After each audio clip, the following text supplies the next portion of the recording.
Okay, this is problem 7-77M. It's on page 398. A branch of a tree has the approximate dimensions shown in figure P777. That's on the next page. That's on page 400 if you want to flip over while I read it. Assuming the bending strength of the wood to be similar to that of number 3 grade hemlock, would it be safe for a person having a mass of 135 kilograms to sit in a swing? Well, you know the lawyer's answer to that, don't you? No, it's never safe. Nothing's ever safe. Don't do it. Right? But the engineering answer will be based on what? Strength of the limb, right? In fact, basically what we need to decide is, will the limb break because of having too much stress in it? Okay, that's what we need to decide. So let's get some information here. We know that the mass of the person is 135 kilograms. So how do we figure out how much force? Does that person apply 135 kilograms of force to the branch? If you think yes, you need to review a little bit. Mass and force are two different things. You may or may not be confused about that, but one of the things that tends to confuse people is the fact that in the English system, we use pounds force, right? That's what you grew up on. You know you weigh so many pounds, it's too much or too little, right? So you know your weight. But that's not the mass. And in the English system, we have slugs, but we also have pounds mass. And that can be confusing because you know that 1 pound mass will weigh 1 pound force on Earth. At least you'll learn that along the way if you haven't already. So it sounds like pounds mass and pounds force is the same thing. Well, that's not the case, because a person that's 175 pounds mass on Earth will be 175 pounds mass on the moon. But they will weigh 175 pounds force on the Earth and quite a bit less on the moon. Does that make sense? The moon won't pull on that mass as hard as the Earth is pulling on it. Okay? Because there's less gravity there. So to calculate the weight of the person, what would we have to do? Multiply the mass by gravity. The weight is the mass multiplied by the acceleration of gravity. Now, let me make a mistake that I don't want to ever see any of you do again, okay? Because some of you are trying to do stuff like this. 135 kilograms times, goodness, what was that number in meters per second squared? Oh, well, I'll just use 32.2 feet per second squared. It's the same thing, right? That doesn't work. Okay, you can't mix metric and English units. Technically, you could plug this in if you include a conversion factor to go from feet to meters. That would work. But you may as well just remember this is 9.81 meters per second squared. Okay? Make all of our lives easier. So grab your calculator and multiply 135 by 9.81. Let's see what you get. 1328. No, 1323. 1323. Okay, thank you. And the units are? Newtons. Newtons, good. Okay, so there's the force on the branch. And it looks like that it's out, I guess what I do is apply it halfway in the middle of that swing set and hope they never sit on the way on the right end. Does that make sense? Now you could assume it's all the way at the right if you want. It doesn't matter too much. All right, so let's sketch the beam. Oh, wait a second. Branch. Okay. Really all we're doing is we're analyzing the branch as if it were a beam. Let's sketch it up here so we can deal with it. And the cross-sectional area, let's see, that goes for 0.6 meters, so 0.6 meters. This cross-section is 0.18 meters. Now, wait a second, I thought it was 180 millimeters. Something you can do that'll save yourself a lot of time is just convert the easy things along the way. And you'll see me do that all the time. All I did is I took the decimal place and moved it over 3 places to go from millimeters to meters. Then I don't have to deal with it later. Try to show you as many tricks as I can remember along the way. 0.14 meters there and 0.09 meters for the diameter. And this is section A, section B, section C. Okay? Now the length of section B is 0.8 meters. And section C continues out the rest of the way. Let's see. Now it's a little bit confusing because they've got 1.6 meters as the length out to the swing, and they've got the distance to the swing as 1.4 meters off the branch. It looks to me like that actually I've got to It looks to me like part of the branch back here is so big that we're not gonna worry about it, right? So there's about 0.2 meters that apparently doesn't really matter. We're not gonna analyze that section because we don't know the cross-section properties there. All right, then the swing set is actually out a little farther on section C. So if we go from section B out to where the load is applied, if we put it here, then that distance would be what, 0.25? Yeah, 0.25 meters. Okay, because again, I'm assuming that the person doesn't sit at the outside edge. Okay. Would you have to break it up into the ropes? Would we have to break it up into the ropes? That's a good question. Because it looks like there's one rope to the left of cross-section C. Okay, we could try that. Okay, good point. Didn't think about it that way. All right, so what if we put one rope here and 1.5 meter out? That's fine. Okay, so what would you do to that? Well, I would just put half the load at one and half at the other. Okay, so 1323 is going to be, how much if we cut it in half? 12.6. 66.2. Yeah, close enough. We'll call this 4 and be done with it. Okay. 62 newtons. Okay, that's fine. So now let's calculate the shear and moment. Well, really the shear is not really important. We're interested in the moment. So let's see what's the easiest way to do this. Probably calculate the reaction moment at the wall. So let's see, the moment at the wall would just be 662 times this length. So that's 0.2 plus 0.6 plus 0.8 is 1.6. So 1.6 meters multiplied by 662 newtons. Okay, so that takes care of the moment due to this one. We need the moment due to the other load. So plus, we have 1.6 plus a half would be 2.1 meters multiplied by 662 newtons. So plug that in your calculators, please, and that'll tell us the moment out at the left-hand side of the beam. 2,449.4. 2249? 2,449.4. 440.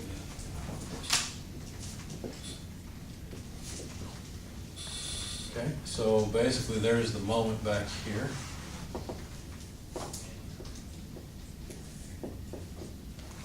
Okay, now what about the shear? Well, if we calculate the shear reaction back here, that's pretty easy. That's just the 1324 newtons, right? So the shear would begin at, let's see, since we're pulling up on the beam, yeah, the shear would be down, so that would be 1324 newtons. It would be constant until we get out to this section. It would go down to 662, just half the way, and then finally down here. So 662 is our shear in this section. Again, the shear is not really what we're interested in, it's the moment. And now you may look at this and say, well, wait a second, what's going on? Doesn't the cross-sectional area change, so isn't that going to affect these? Actually, it won't. The cross-section is going to affect the stress, but it won't affect the shear in the moment, right? So let's go for the moment next, which would be in Newton meters. And I should have put this axis up higher. If I pressed record. Yeah, I did. So the moment begins at a negative value of, is it okay if I call that 2450? Is that okay with you guys? We'll round it off. So 2450 Newton meters. And it's going to increase. Now, how's it going to increase? Well, it's going to increase linearly up to here, and it will increase initially at a faster rate than it does later on. So that's not too straight, but there it is. And then it'll increase from here, but not at as high a slope. How do I know that? Because the shear is the slope and the shear is lower. So the slope should be lower in this section than it is in this section. Okay, so what's the value of the moment here? Well, let's see. We need this area. And the length is what, 1.6 meters? So take 1.6 meters, which is this distance. I'm thinking right, yeah, that should be fine. 1.6 meters times 1324. What do you get?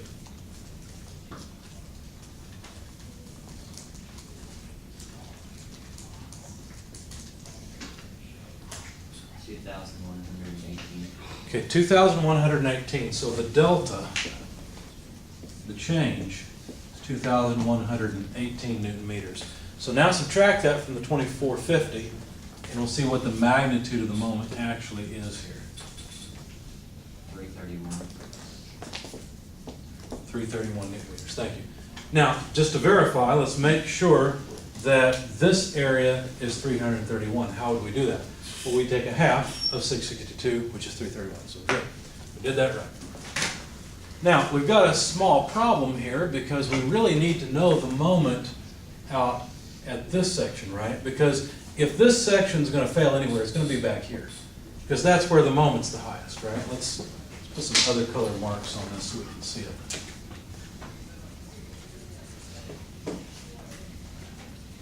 Yeah. Gotta cheat just a little bit. There we go. I need the not to scale disclaimer again. So we really need to know the magnitude of the moment here and here. And then we'll have to figure out what to do with this. Okay? Now let's see. In that section, the moment's the highest back here, so we'll need the moment at those three sections. Okay? So how could we come up with it? Well, we realize this is just a straight line, right? And we also know that the slope of that line is 1324. So if you multiply 1324 by 0.2, you're going to get this area. Okay, so grab your calculator, take 1324 times 0.2. So it's going to be what? Move the decimal place over 1, so 264.8. So take 264.8 from 2450.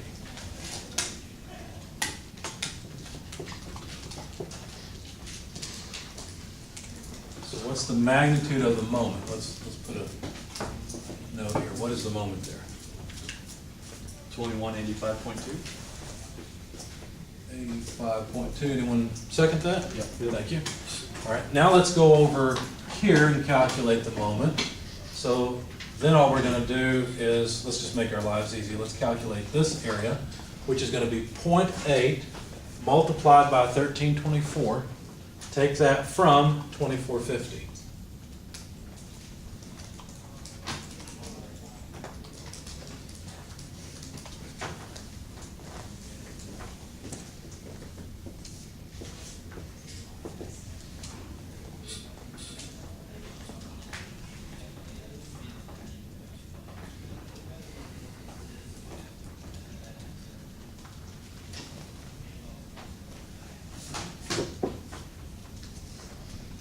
Anyone have a number? So we need 0.8 multiplied by 1324 to get this area. Take that area from 2450. And that'll be the magnitude of the moment at this point. 1390. 1390, thank you. Anyone second that? I think it's like, Great, thank you. Okay. Finally, the moment here we've already calculated is 331. And of course, those are all Newton meters. Okay. Now let's step back and think about this for just a minute, because I don't want to forget to mention this. Notice we're calculating whether or not this branch will fail based on a person just sitting there that weighs this, or that has this mass, just sitting there statically, right? So we don't want them to sit out at the end, but we also don't want them to swing, right? Because as they swing, the amount of force applied is going to be more than their weight. You have to apply force to accelerate that swing as it's moving through its path. Anyway, so we're almost done with this thing. Let's see. Why don't we do this? I need the area moment of inertia, I. So if you guys would go to the back of the book, the first appendix. We're approximating the branch as being, you know what, actually here, let's just do it in Excel. I've got Excel open. We're going to approximate the branch as being a circle. And its cross section is a circle. And so to calculate the area moment of inertia for a circle, what would the equation look like?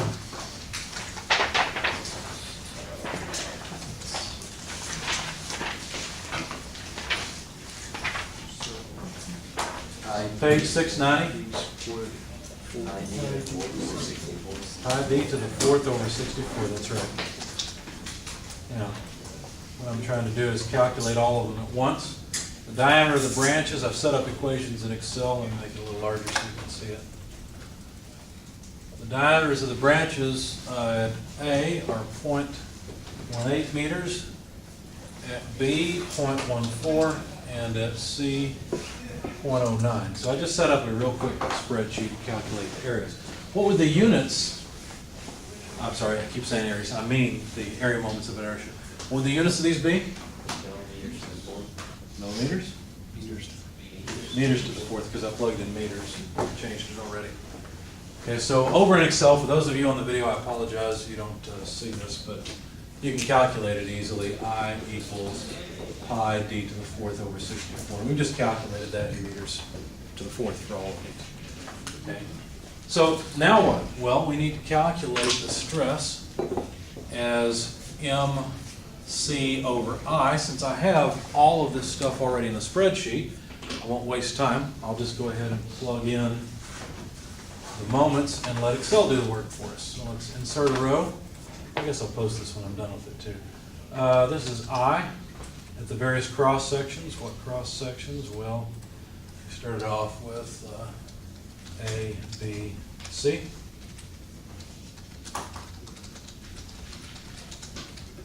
Okay. Here's the diameter at the various sections. Make it look nice, centering and everything.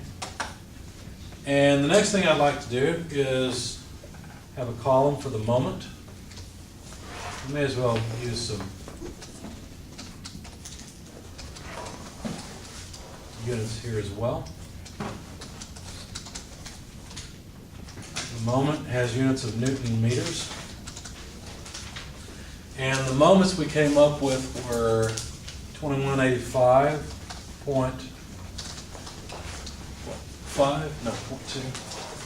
for section A. Notice I'm choosing the maximum moment along the length. Okay. For B, 1390. It seems to hit one key at a time. And 331 for C. Okay, so now let's calculate the stress, sigma. I'll fix that later and make it a pretty Greek symbol. What would the units be for sigma? Pascals, because it's newtons per meter squared, so it would be pascals. All right. So how do I get it? Well, just mc over I. Well, what is C? C is the distance to the outer fiber. Where's the neutral axis in a circular cross section? It's at the center. Right? So essentially the radius is C. Okay? So I'll just take the diameter over 2 in my equation. So m times the diameter over 2, and then in the denominator I need I. Now, if you look at this equation, you might start to panic, because I know you guys love to use as many parentheses as possible. You don't have to do that. There's the secret. We need my over I, right, or mc over I. Well, here's m. C is half the diameter, but does it matter if I put parentheses around this or not? No, it doesn't make any difference. Because this 2 ends up in the denominator, which will divide out the diameter, but B2, which is the area moment of inertia, will also be in the denominator like it's supposed to be. So this works fine. And instead of typing something into my calculator over and over again, I'll just drag and drop in Excel, which is a whole lot faster. So you tell me, would section A, B, or C break first? You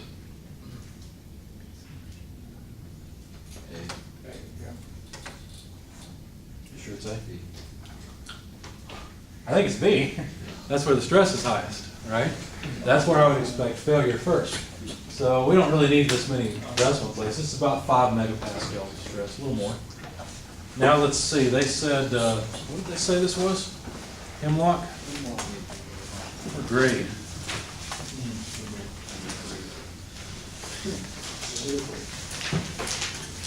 Well, it depends. If I'm the one swinging on it, hopefully the good stuff, right? Number 3. Hemlock number 3. All right, let's find out.